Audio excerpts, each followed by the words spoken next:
Hey guys, sending love everyone's way. I am finally here to do my easy shrimp recipe. Stay tuned.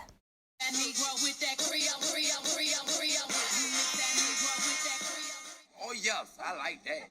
So of course we have our shrimp. I have 1620s peeled into vein, Old Bay, olive oil, paprika, garlic powder, and pepper, and also have some butter, lemon, garlic, and dill for a sauce that I'm going to make.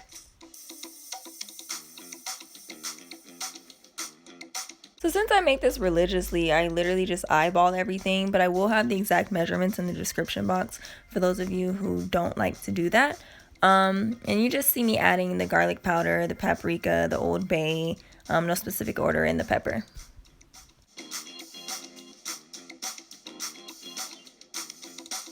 Also, you guys, sometimes I like to add the olive oil in before I stir and after I add all my seasonings. I just feel like it spreads the flavor a little bit more.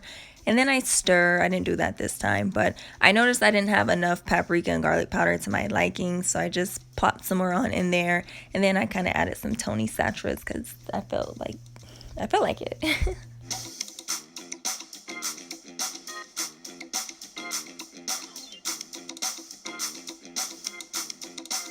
So it's just a look at how I roughly chopped, kind of minced my garlic, and that lemon is for the sauce. I did add the garlic to the shrimp itself, and I'm just adding a little bit of olive oil to my saute pan, and then I'm going to add my shrimp.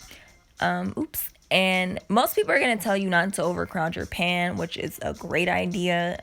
It helps for easier, faster cooking, but I just ended up adding them all in there anyway, so no harm done. It just makes it a little bit harder when you're going to turn your shrimp over.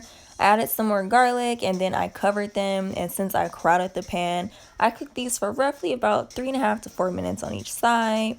There is my sauce, and the shrimp is done. Ignore that big old glob of butter. I'm just adding my shrimp to my plate with my corn and my, what is that? That's rice. And when I tell you guys the whole house is gonna smell like Bobby Flay was in your kitchen, like I'm telling you, it smells so good. Everybody's gonna be like, oh my god, oh my god, oh my god. But anyway, I'm just going to add my sauce next, and ta-da! We are done. It's a wonderful, easy, super delicious dish, and I hope you guys all try it, and I hope you guys enjoy it. Thank you guys for watching.